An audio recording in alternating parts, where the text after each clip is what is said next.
paz, irmãos. Amém. Firme com Jesus, alegre com Jesus. Amém. Que bom podemos cantar todo joelho se dobrará e toda língua confessará que não há outro nome além do nome do nosso Senhor Jesus. Você sabe que a igreja não pertence a nenhum pastor, a igreja nem pertence a você. Essa semana eu estava estudando e li de alguém dizendo que a igreja nem pertence ao seu tempo, a igreja pertence a Jesus. Então a igreja se comporta não de acordo com o seu tempo, mas como Jesus quer. A igreja deve ser dirigida não pelo seu líder de um modo final, mas sim pelo Senhor Jesus. E cada um de nós devemos ser como igreja de Cristo, do jeito que Ele quer. E é por isso que nós estamos aqui, para adorar, para cantar, para louvar, para sermos instruídos, para revermos os irmãos, aqueles que junto conosco têm a mesma fé que nos une, a mesma fé em que cremos que receberemos por causa dela, em Cristo, a vida eterna. Então nessa noite eu quero falar um pouquinho, agora nós vamos ler no início, depois na hora da mensagem, sobre Jesus Cristo, Ele que criou todas as coisas, Ele que criou a igreja e foi para a cruz para salvar um povo, para salvar você e a mim. Então vamos começar lendo Colossenses capítulo 1, versículos 13 a 23. Enquanto você abre em Colossenses 1, 13 a 23, quem está nos assistindo aí, que Deus abençoe, rica e poderosamente.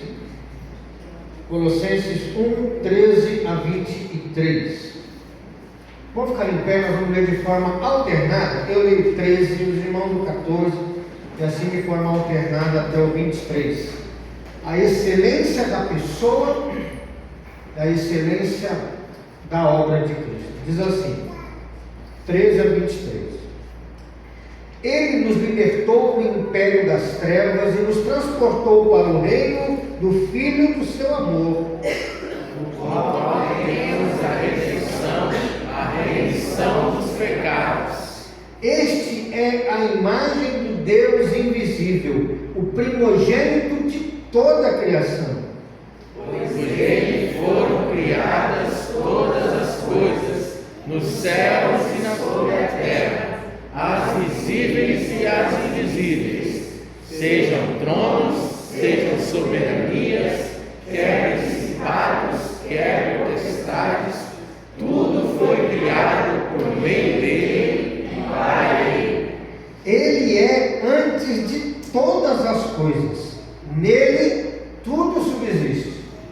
Ele é a cabeça do corpo da igreja.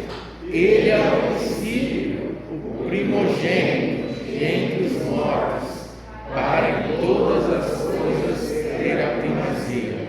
Porque aprove a Deus que nele residisse toda a plenitude. E havendo feito a paz pelo seu sangue e a sua cruz, por meio dele reconciliasse consigo mesmo todas as coisas, quer sobre a terra, quer sobre os céus. E a vós outros também, que outrora erais estranhos e inimigos no entendimento pelas vossas obras malignas, agora, porém, vos reconciliou no corpo da sua carne, mediante a sua morte, para apresentar-vos perante ele santos, inculpáveis e irrepreensíveis. se é que permaneceis na fé, alicerçados e firmes, não vos deixando afastar da esperança do Evangelho que ouvistes e que foi pregada a toda criatura debaixo do céu, e do qual eu, Paulo, me tornei ministro. Qual é o tamanho de Jesus para você? Qual é o tamanho do nosso Salvador? Qual é a glória que Ele tem? Qual é o poder que Ele tem? Eu sei, eu creio de todo o coração, se conhecermos um pouquinho o Senhor Jesus, não temeremos inimigos, não temeremos a oposição, não temeremos a morte, porque cremos naquele que vence todas as coisas, inclusive a morte, e nos dá essa vitória de presente. Vamos orar? Pai, obrigado, porque nós somos salvos do Senhor Jesus. Obrigado, porque o nosso Salvador não é pequeno, Ele veio humilde, mas Ele nunca deixou de ser Deus, glorioso, poderoso. E é por causa do Senhor Deus, que é tão grande, que estamos aqui para te adorar, para te louvar. Senhor, nós não nos curvamos diante de nenhum homem, nós não nos curvamos diante de nenhum poder político deste mundo, mas diante do Senhor. Nós inclinamos nossas cabeças, nós inclinamos o nosso coração, nós inclinamos a nossa alma, porque o Senhor é soberano, o Senhor é Rei, o Senhor é Deus único e maravilhoso. Nos abençoe nessa noite, que é de culto a Ti, que oferecemos somente ao Senhor, que saiamos todos daqui felizes, alegres, animados, renovados, porque o Teu amor e a Tua alegria é a nossa força. Assim oramos, em nome de Jesus. Amém e amém. Você pode se assentar. Eu quero ler um texto antes de cantarmos ao Senhor. Romanos capítulo 3, versículo de número 21 até o 31. Eu quero ler esse texto, porque nós sempre nos achegamos aqui para louvar, para adorar a Jesus, que é o nosso Salvador. Mas a pergunta é: Ele nos salva de quê? Só falar que Ele é Salvador é metade da história. Ele nos salva de quê? E Paulo vai deixar muito claro: Ele nos salva dos nossos pecados, da nossa queda em Adão. Em Romanos 3, 21 a 31 diz assim: mas agora, sem lei, se manifestou a justiça de Deus, testemunhada pela lei e pelos profetas. Justiça de Deus mediante a fé em Jesus Cristo para todos e sobre todos os que creem, porque não há distinção, pois todos pecaram e carecem da glória de Deus, sendo justificados gratuitamente por sua graça, mediante a redenção que há em Cristo Jesus, a quem Deus propôs o seu sangue como propiciação, como pagamento, mediante a fé, para manifestar a sua justiça, por ter Deus, na sua tolerância, deixado impunes os pecados anteriormente cometidos, tendo em vista a manifestação da sua justiça no tempo presente, para Ele mesmo ser justo e o justificador daqueles que têm fé em Jesus. Onde, pois, a jactância foi de todo excluída? Porque lei das obras? Não, pelo contrário, pela lei da fé. Concluímos, pois, que o homem é justificado pela fé, independentemente das obras da lei. É, porventura, Deus somente dos judeus? Não o é também dos gentios? Sim, também dos gentios, visto que Deus é um só, o qual justificará por fé o circunciso e mediante a fé o incircunciso. Anulamos, pois, a lei pela fé? Não, de maneira nenhuma. Antes, confirmamos a lei. Quando Deus deu a lei para Moisés, a pergunta era para salvar alguém? E a resposta qual é? Não. Porque todos pecaram. Quem é que cumpre a lei de Deus? Ninguém. A lei de Moisés mostra qual é a vontade de Deus para o povo dele. E o povo dele cumpre essa vontade? Claro que não. Como resolver então? Se eu tenho pecado, eu tenho uma dívida com Deus. Posso pagar? Claro que não. Deus então enviou Jesus, justo, que recebe no seu corpo a condenação do meu pecado pecado. Qual é a condenação do meu pecado? A morte. E quando Jesus morre na cruz, ele morre para pagar a minha dívida com quem? Com Deus, nunca com o diabo.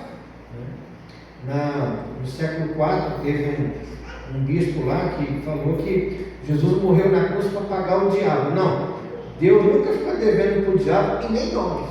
A nossa dívida era com Deus. E Jesus pagou essa dívida. E como que eu sou salvo então? Paulo vai dizer, quando eu creio em Jesus, Deus pega essa justiça de Cristo, Deus pega esse pagamento de Jesus Cristo e coloca na minha conta.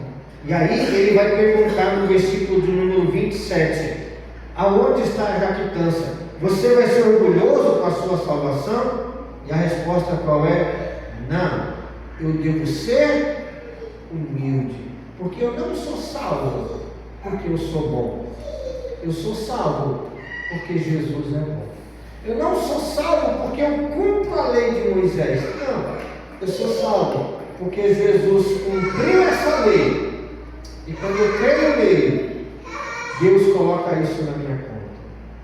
Então, é por isso que nós louvamos a Deus, por gratidão.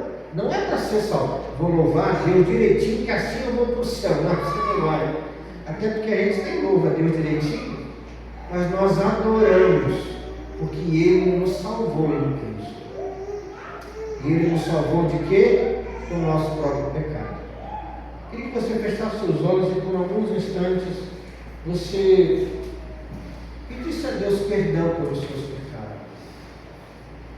Quem sabe você podia enumerar alguns: a maledicência, a mentira, o orgulho, os maus pensamentos. Eu não sei, você sabe. Quem sabe no seu coração você guarda rancor e mágoa que você não quer jogar fora. Quem sabe alguém te feriu, já pediu perdão e você não perdoou de coração.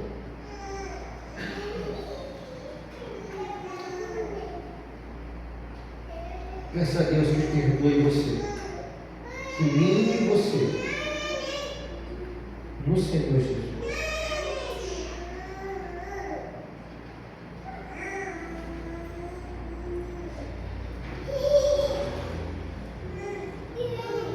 Pedir nossa irmã Clara que nos conduza nessa oração de confissão de pecado nesses tempos.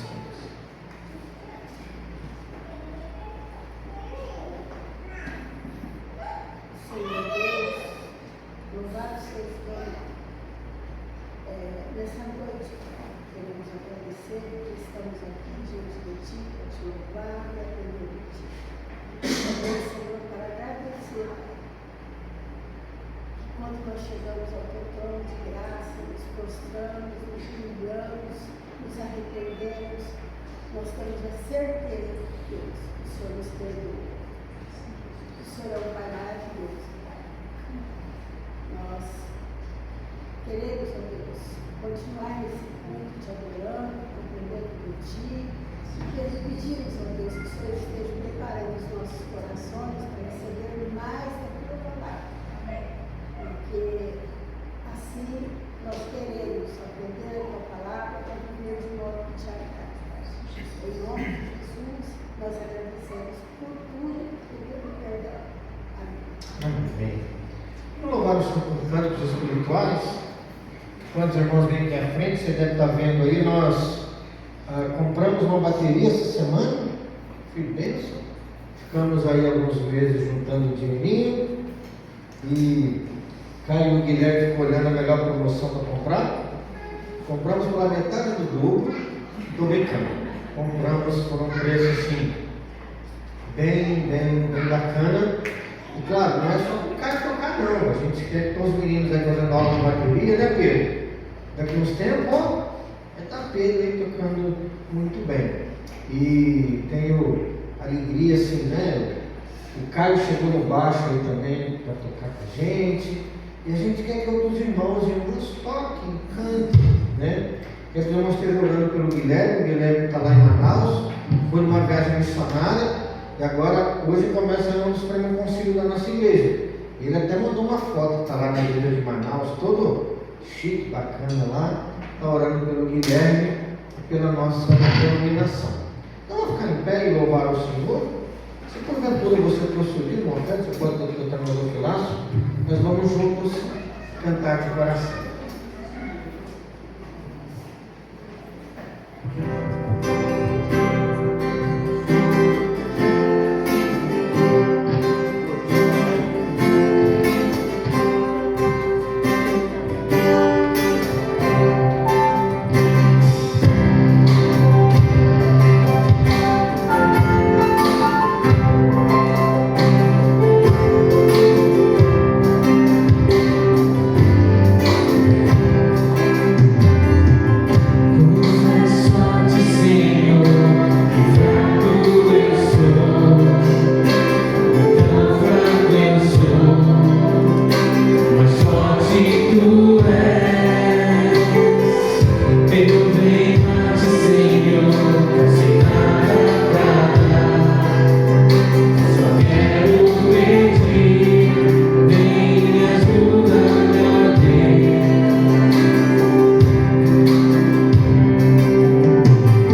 adorar o Senhor em espírito e em verdade.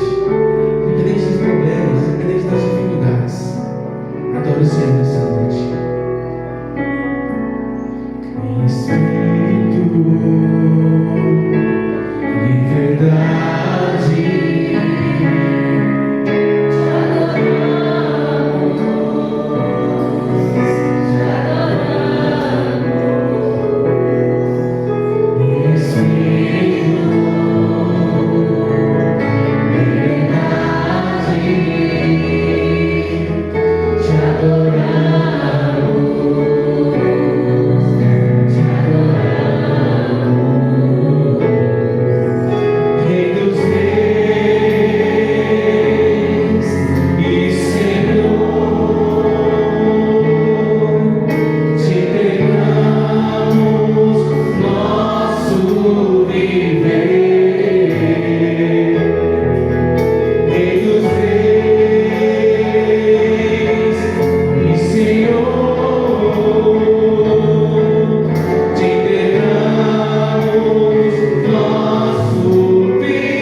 mais plenos, mais cheios da Tua palavra e do Teu poder.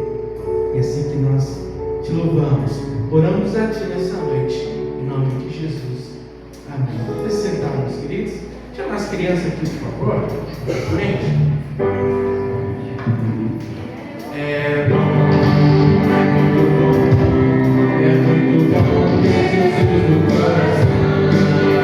É muito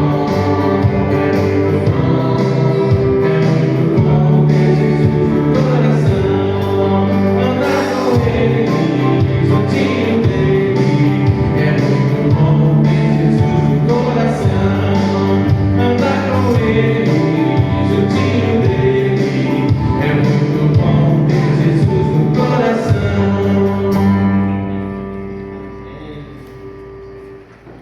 Amém. Vamos orar para as crianças. Pode vir, seu filho. Se não estiver muito assustado, você pode vir. Tá bom? Vamos orar pelas crianças, para que Deus as abençoe. Lembrando que essa semana começa a CBF. Quarta, quinta, sexta e sábado. A EBF começa de 1h30 às 5 com as crianças. Nós que vamos trabalhar 1h, 10 para 1. Oi? De manhã era 1h, mas é meio-dia 55. Até quarta vai ser meio-dia, né? Mas aí começa 1h30, já serão quase 60 crianças. Então você esteja orando, vão ouvir a palavra, vai ter brincadeira, vamos ter lanche aqui, né? Vai ser legal, né? Vai ter brincadeiras, vai ter coisa séria, não vai ter brincadeira, tá bom? Vamos orar para que Deus abençoe as crianças. A Sofia está aqui, ó, animada que só ela, não é verdade? Vamos orar então. Pedir a nossa irmã Elza que nos conduza numa oração. Senhor, nosso Deus e Pai, queremos agradecer, Deus, por esse momento na casa, que o Senhor venha encher o nossos corações de bênçãos, Senhor. Pedimos também pelas crianças que vão para essa vida, que o Senhor possa ensinar e que elas possam ouvir e entender.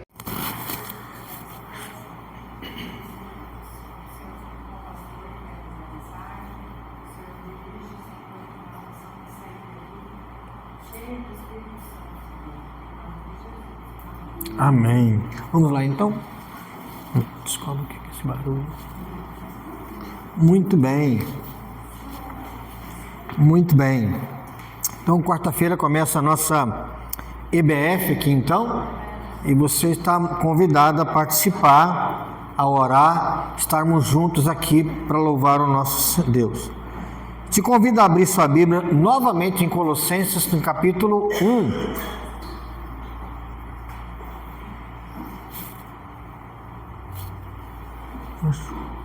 Esqueça isso.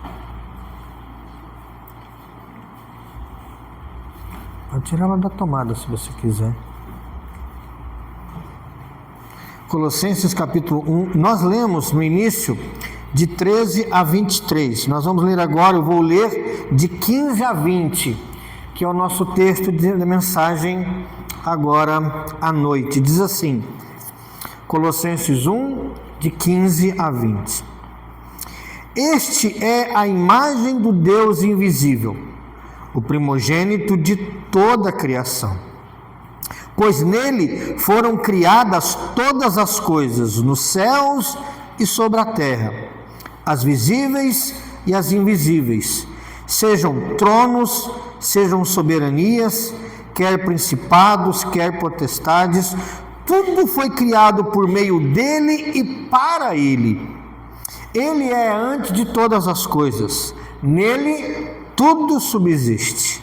Ele é a cabeça do corpo da igreja. Ele é o princípio, o primogênito de entre os mortos, para em todas as coisas ter a primazia, porque aprouve a Deus que nele residisse toda a plenitude, e que, havendo feito a paz pelo sangue da sua cruz, por meio dele, reconciliasse consigo mesmo todas as coisas, quer sobre a terra, quer nos céus. versículos importantes. Uma das coisas que Paulo vai dizer é que em Cristo existe primazia, ou seja, Cristo deve estar sempre em primeiro lugar. Então nessa noite eu quero falar sobre a primazia de Cristo. No domingo passado e hoje eu me dispus a falar sobre a igreja, o valor da igreja. E para que a gente pense no valor da igreja, nós devemos pensar em quanto vale o Salvador da igreja. Semana passada nós vimos Paulo dizendo em Efésios a respeito da igreja como um edifício, uma construção, e Deus como construtor. Tinha um terreno vazio, gente sem Deus, sem esperança, sem vida, sem fé, sem Cristo. E nesse terreno vazio Deus colocou um construtor, que é Jesus, um construtor poderoso. E o que é que o construtor Jesus constrói? Não é um edifício de paredes, mas é uma igreja que se tornará santuário para a morada do Espírito de Deus, ou para a morada de Deus no Espírito. Ou seja, Deus pega em Cristo homens falidos, os torna vivos em uma igreja, para que haja uma promessa de que Deus habitará nessa igreja para sempre. O valor da igreja qual é? É o valor da morada de Deus, não é pouca coisa. E hoje eu quero falar sobre o valor da igreja a partir do seu Salvador, que é Cristo novamente. E o texto aqui de Colossenses 1, de 15 a 20, Paulo vai declarar a importância de Cristo, e há uma diferença entre estudar Cristo e contemplá-lo. Há momentos em que a Bíblia nos explica quem é o Senhor Jesus Cristo, mas há outros momentos em que a Bíblia coloca Cristo na nossa frente. E quando a gente olha para Cristo é diferente. Podemos lembrar de Jó dizendo: antes eu te conhecia só de ouvir falar, mas agora os meus olhos te veem. E Colossenses 1, esse trecho aqui de 15 a 20, é um pedaço em que o apóstolo Paulo coloca Cristo na nossa frente e diz assim: olhe para Jesus, veja quem é o seu Salvador, veja quem é o dono da igreja. Paulo acabara de falar da redenção e do perdão dos pecados. Versículo 13 e 14, nos libertou do império das trevas, nos levou para o reino do Filho do seu amor. Ele nos trouxe perdão, salvação. Mas agora, antes de continuar explicando sobre a salvação, porque lá no 21 ele volta a explicar a salvação, Paulo dá uma pausa. Não é nenhuma pausa dramática, mas Paulo vai falar assim: ele nos libertou, nos tirou do império das trevas, nos levou para o reino do Filho do seu amor. E de repente Paulo para e começa a descrever quem é esse Salvador. Ele fica encantado, impressionado. Então ele constrói algo que é de forma literária muito bem construído. Alguns vão dizer que o versículo 15 até o 20 é uma canção antiga da igreja, nós não sabemos, mas Paulo constrói de um jeito literário que é quase poético, e nós vamos perceber isso.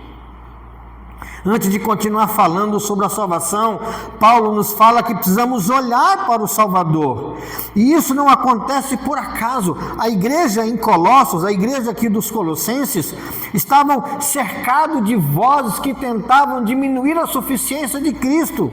Vozes que diziam que além de Cristo precisava de outras coisas. Para serem salvos, precisavam praticar coisas da lei, precisavam comer isso, não comer aquilo, vestir isso, não vestir aquilo, precisavam diferenciar um dia de outro dia, não, esse dia é mais santo que o outro. Havia voz na igreja colocando outros mediadores.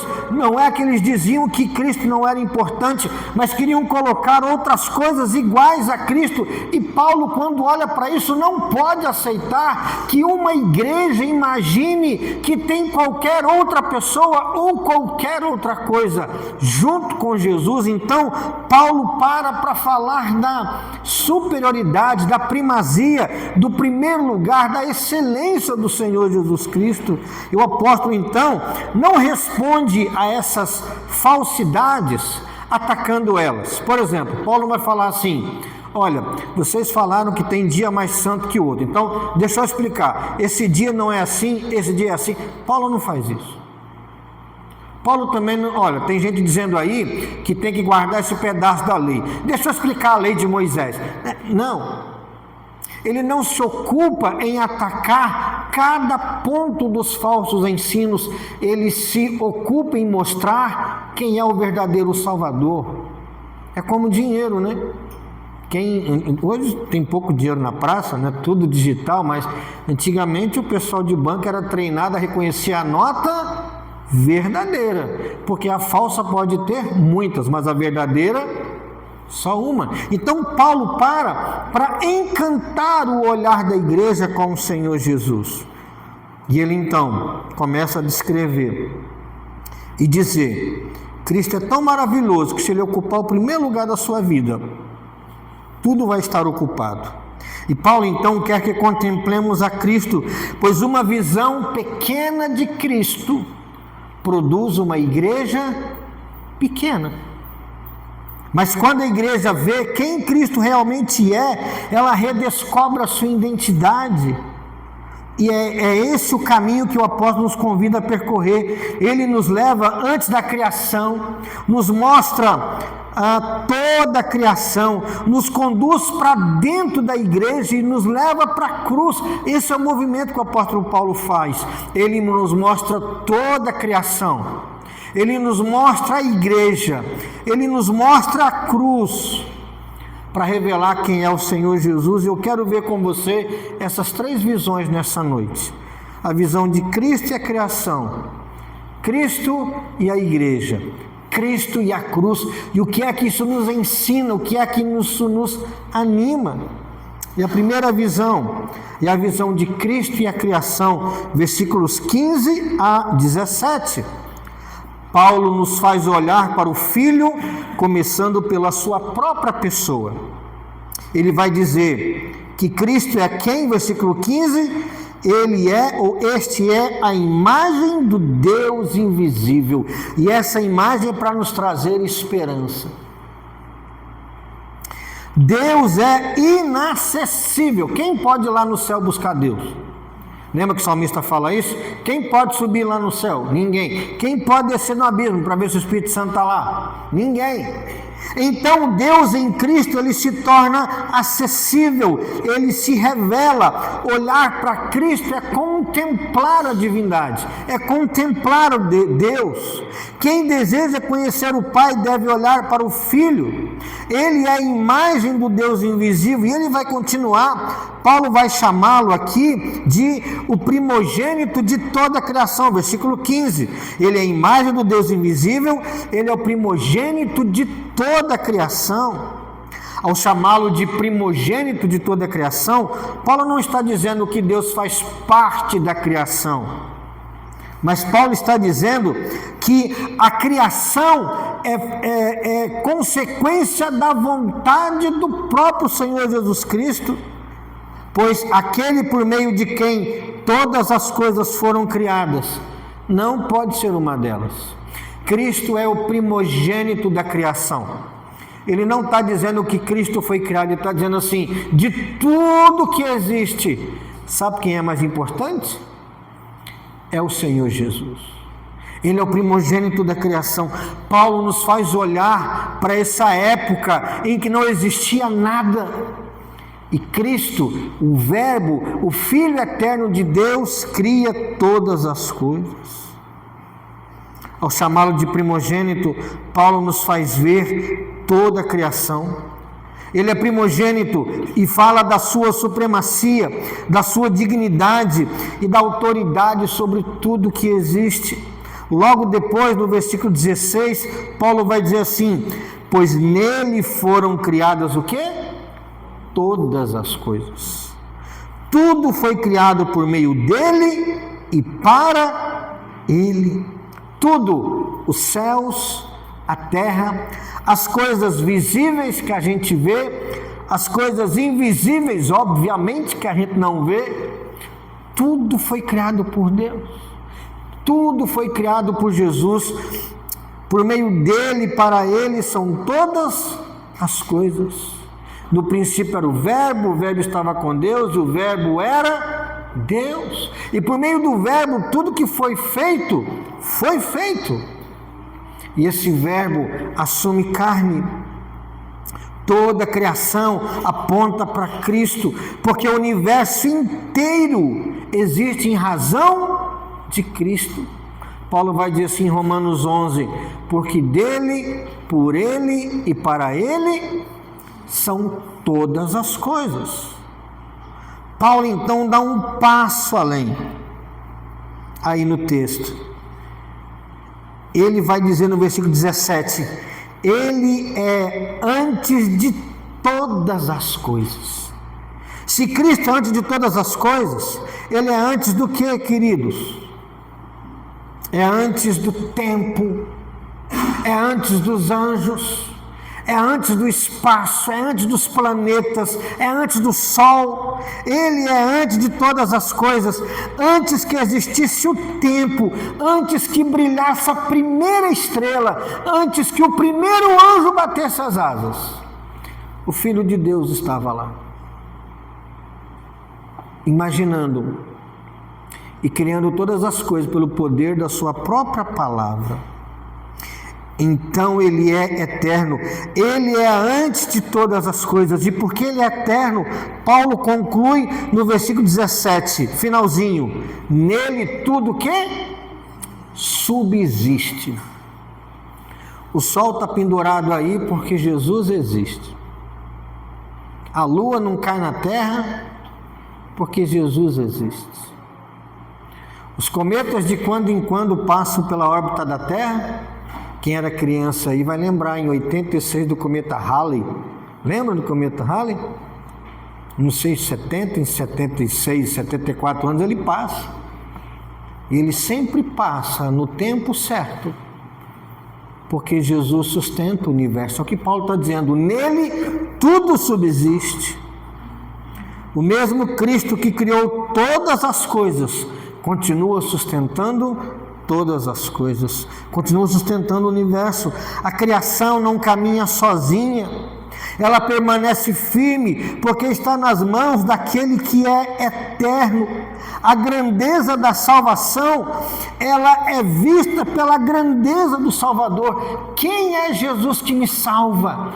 É aquele que é antes do tempo e que criou todas as coisas. Percebe? Paulo vai falar para essa igreja que estava pensando assim: guardar sábado, comer carne de porco não, fazer isso, fazer aquilo, o que vai me ajudar a salvar? E Paulo fica desesperado, né? Misericórdia, como é que vocês estão querendo colocar alguma coisa junto com Jesus? E ele para descrever quem é Jesus. A primeira coisa que ele fala: Jesus Cristo é maior que a criação, porque Jesus Cristo criou todas as coisas e nele tudo subsiste. Mas há uma segunda visão, versículo 18: ele é a cabeça do corpo da igreja, ele é o princípio, o primogênito de entre os mortos, para em todas as coisas ter a primazia. A segunda visão é Cristo e a igreja. Depois de erguer os nossos olhos para o Criador, Paulo aproxima o nosso olhar. Ele passa do universo para a igreja. Você já viu aqueles filmes, quando tem no início do filme assim? Tem umas imagens assim que ele começa pequenininho e vai para longe, né? Você já viu o contrário? Quando começa assim no universo, aí vai descendo para a terra, aí você vê assim, hemisfério sul, hemisfério norte, aí escolhe um país, escolhe uma cidade, aí vai dentro de casa. É isso que Paulo está mostrando aqui. Primeiro ele mostra o universo criado por Deus, aí ele aproxima e vai mostrar o que agora? A igreja. O nosso olhar passa do universo para a igreja. Cristo é a cabeça do corpo, a cabeça da igreja, aquele que criou e sustenta todas as coisas. É a cabeça da igreja, é o líder da igreja, é o noivo da igreja, é o salvador da igreja. Ela, então, como eu falei no início do culto, a igreja não pertence aos homens, a igreja não pertence aos líderes, a igreja nem pertence à sua época, a igreja pertence a Cristo. Aqui há uma união viva. Esse que criou todas as coisas é a cabeça da igreja. A vida da igreja não nasce dela mesma, mas procede daquele de quem recebeu direção, sustento, vida e salvação. Paulo vai continuar dizendo aí para nós, versículo 18: Ele é o princípio, o primogênito de entre os mortos. Lembra que nós lemos logo aqui que Ele é o primogênito de toda a criação? Ele é o principal, Ele é o primeiro. Agora, quando Paulo aproxima a imagem, agora ele vai dizer que Ele é o primogênito de entre os mortos. Na criação, a palavra primogênito significava supremacia, superioridade. Agora, a palavra primogênito aqui, dos mortos, indica nova criação. Primogênito da criação, criou todas as coisas. Primogênito de entre os mortos, ele é o principal e o criador da nova criação. Por quê? Porque Cristo ressuscitou em glória. Cristo ressuscitou com um corpo que não morre mais, que não entra no túmulo mais, que o pecado nosso não cai mais sobre ele. Assim também um dia todos os que creem em Cristo ressuscitarão como Cristo ressuscitou. Por isso que agora primogênito não quer dizer apenas supremacia, mas agora primogênito quer dizer realmente primeiro. Ele é o primeiro da nova criação, porque ele ressuscitou de um jeito que todos aqueles que nele creem ressuscitarão no último dia. Por isso, a igreja existe, ela é o povo da nova criação, inaugurada por quem? Pelo próprio Senhor Jesus, que ressuscitou, depois de ter sido morto. Cristo é o primogênito de entre os mortos, e João vai dizer que haverá um dia em que, assim como Ele é, nós seremos, porque assim como Ele é, nós o veremos. A Bíblia diz, Paulo vai dizer que o poder que o Espírito Santo usou para ressuscitar Jesus é o mesmo poder que vai ser usado para nos ressuscitar ou nos transformar no dia da volta de Jesus. Amém, irmãos? Isso é muito grande para não ter um amém, viu? E Paulo dá um passo além, ele chega ao centro da passagem, aqui no versículo 18, e vai dizer assim: para que em todas as coisas tenha a primazia. Ele é o primeiro e o principal da criação, porque criou todas as coisas. Ele é o primogênito, o primeiro e o principal da nova criação, porque do jeito que ressuscitou, nós ressuscitaremos. Então Paulo termina o versículo 18 dizendo que para em todas as coisas terá primazia. Jesus é o primeiro na criação? Sim. É o primeiro em importância no universo? Sim. E na nova criação, ele é o primeiro? Também. Em importância? Também. Em glória? Também. Perceba o argumento de Paulo? Vocês estão querendo depender de festa, de comida, de regrinha para serem salvos? olha quem é o Salvador de vocês. Como que vocês vão colocar alguém no mesmo nível que Jesus? Na eternidade, na criação, na igreja, tudo converge, tudo vai para essa verdade. O propósito do Pai sempre foi que o Filho ocupasse qual lugar? O lugar da primazia, o primeiro lugar. Os falsos mestres queriam dividir a igreja dos colossenses, mas Paulo mostra que quando Cristo ocupa o lugar que o Pai lhe deu, não sobra espaço para outro mediador, para outra autoridade, para outro fundamento. Se nós soubermos quem é Jesus, como Paulo mostra aqui, nós vamos buscar outra ajuda além de Jesus? Não vamos. Não vamos de jeito nenhum. Os falsos mestres queriam dividir a igreja, a atenção da igreja. Mas Paulo deixa claro que Cristo ocupa o lugar que o Pai lhe deu, o primeiro lugar. Vimos sobre Cristo e a criação, Cristo e a igreja. E agora nos versículos 19 e 20 nós vamos ver Cristo e a cruz. Lembra que eu falei da imagem? Eternidade, criação, aproxima a igreja, e agora Paulo vai aproximar um pouquinho mais e vai chegar na cruz, versículos 19 e 20, que diz assim: porque aprove a Deus que nele residisse toda a plenitude, e que, havendo feito a paz pelo sangue da sua cruz, por meio dele, reconciliasse consigo mesmo todas as coisas, quer sobre a terra, quer nos céus. A terceira visão é de Cristo e a cruz. Paulo então nos conduz ao ponto mais alto da passagem. Mas pastor, o senhor começou na eternidade, criação, igreja, agora é cruz. Como assim agora é o ponto mais alto? Sim, é o ponto mais alto.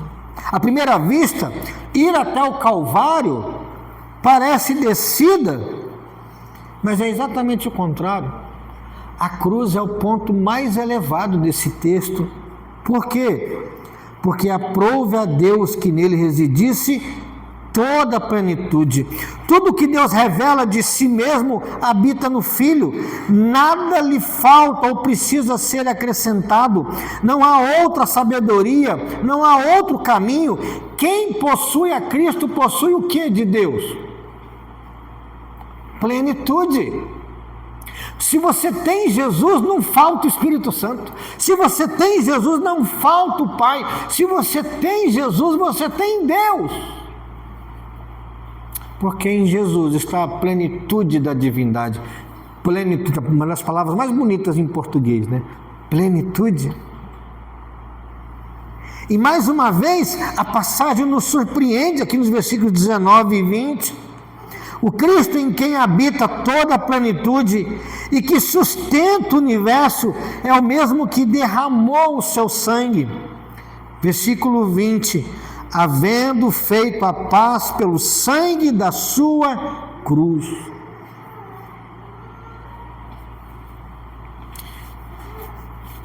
As mãos que criaram o universo, que criaram as estrelas, que criaram os anjos, que criaram as galáxias.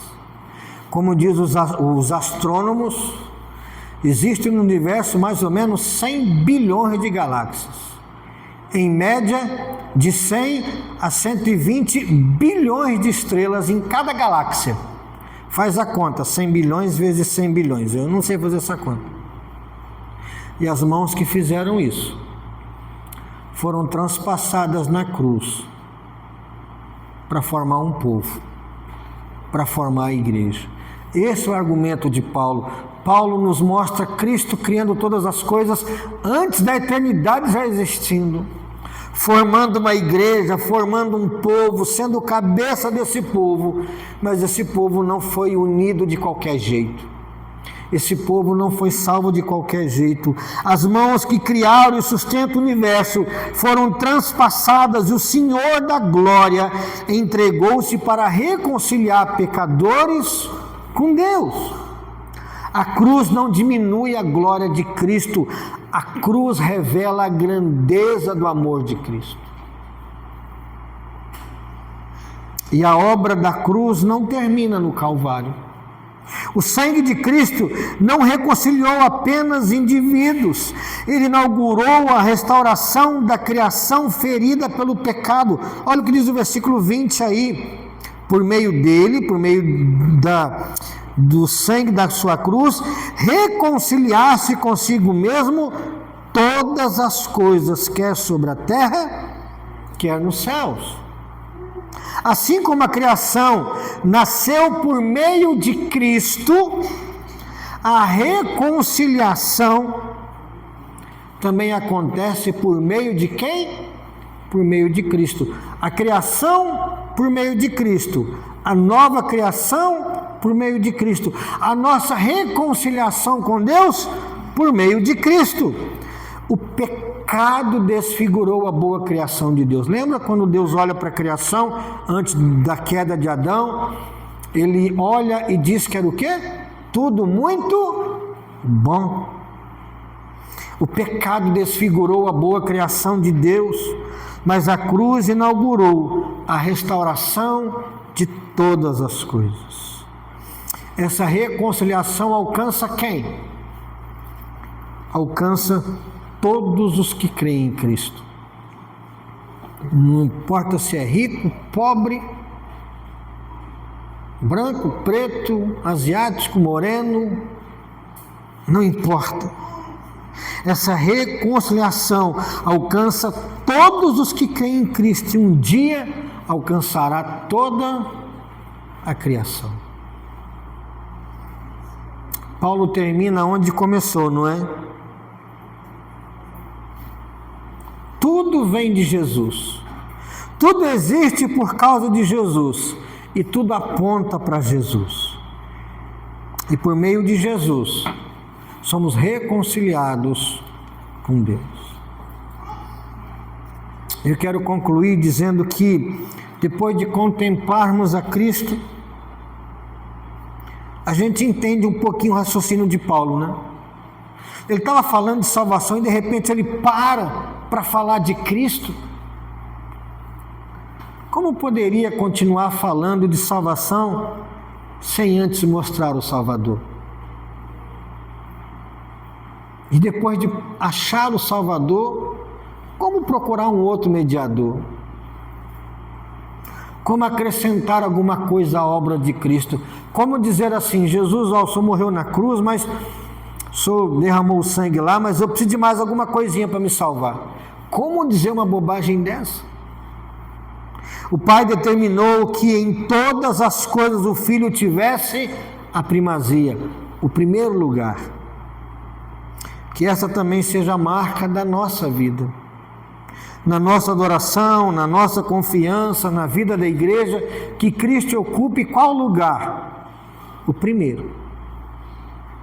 Porque aquele que é antes de todas as coisas, e por quem todas as coisas subsistem, e fez paz pelo seu sangue na cruz, é digno de ocupar o primeiro lugar aonde? Em tudo. Na minha vida, na igreja, na nova criação, no universo. Deus colocou Cristo em primeiro lugar em todas as áreas desse universo. Cristo é o primeiro desde quando? Desde sempre, desde a eternidade. É o primeiro na criação. É o primeiro na igreja. É o primeiro na redenção. É o primeiro vencendo a morte. A Cristo pertence toda a primazia. A Cristo pertence o primeiro lugar. A Ele, pois, a glória eternamente. Amém e amém. Cristo é a criação, Cristo é a igreja, Cristo é a cruz. Em tudo isso Ele é o primeiro lugar. Então a salvação que Ele dá para nós é uma salvação perfeita, completa, suficiente. Se eu te perguntasse assim, você vai para o céu? E você falasse, vou. E depois eu perguntasse, por quê? O que você responderia? Estou fazendo a minha parte, pastor. Eu estou tentando. Respostas erradas. Qual a resposta? Por que você vai para o céu? Porque eu confio em Jesus. Porque eu creio em Jesus. Porque Ele morreu por mim, Ele perdoou os meus pecados, Ele pagou a minha dívida. E você fez o que para ser salvo? O que você fez para ser salvo?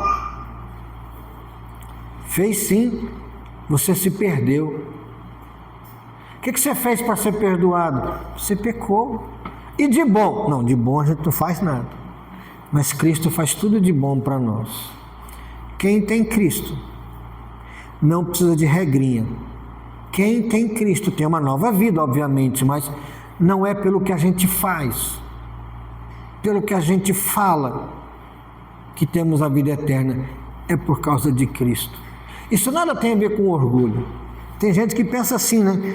Crente diz que tem certeza da salvação, é tão orgulhoso, tão soberbo. Não, é exatamente o contrário. Eu sei que eu não estou valendo nada, mas aquele em quem eu confio é o primeiro em todos os lugares desse universo, desde toda a eternidade e para todo sempre. Confie em Jesus, ore no nome de Jesus, dependa de Jesus para ser salvo, na sua família, para o seu trabalho, para as suas decisões. Dependa, ame Jesus, leia a Bíblia. Eu vou ler a Bíblia para descobrir o que Deus quer que eu faça. Não. Leia a Bíblia para descobrir quem é essa figura, quem é o Senhor Jesus. Amém, irmãos? Vamos orar? Feche os olhos.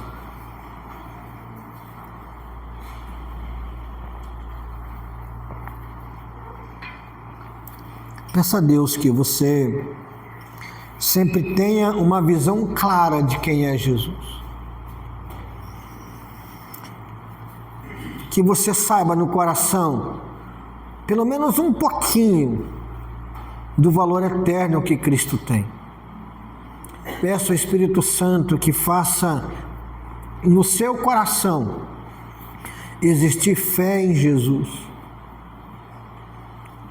Confie em Jesus, ame a Jesus, dependa de Jesus. Senhor Deus, pedimos Tua bênção nesse momento. Temos a alegria de sermos salvos, não por sermos bons, mas porque Jesus é bom para nós. Obrigado, porque o Criador do universo se entregou na cruz para nos salvar.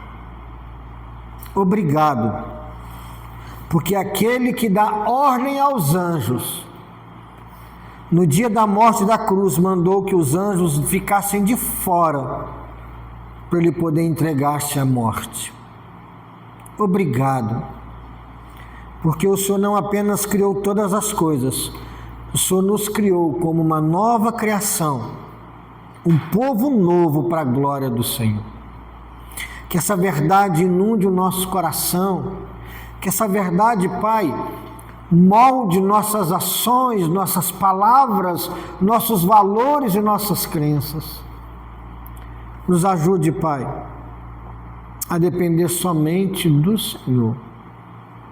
Eu lhe peço isso, na dependência total do Senhor Jesus. Dá a cada um de nós, Deus, uma semana abençoada. Livra-nos de todo mal, para a glória do Senhor. Nessa semana, de um modo muito especial, em que teremos a IBF, a Escola Bíblica de Férias, abençoe, para que as crianças, ao ouvirem a Tua palavra, sejam impactadas e desde cedo, que o Teu Espírito brote no coração de cada uma delas, fé no Senhor Jesus. Queridos irmãos, que a graça de nosso Jesus Cristo, o amor de Deus, nosso eterno Pai, e a consolação do Espírito Santo repouse sobre nós, Igreja de Jesus, hoje e eternamente. Amém e amém. Que bênção você que nos acompanhou, que Deus te abençoe em nome de Jesus. Então, queridos irmãos, terça-feira na adoração, a partir de amanhã tem equipe grande trabalhando aí, segunda, terça, quarta e quinta-feira que a equipe fique maior ainda. Sexta, sábado e domingo também para a nossa BF. Deus te abençoe em nome de Jesus.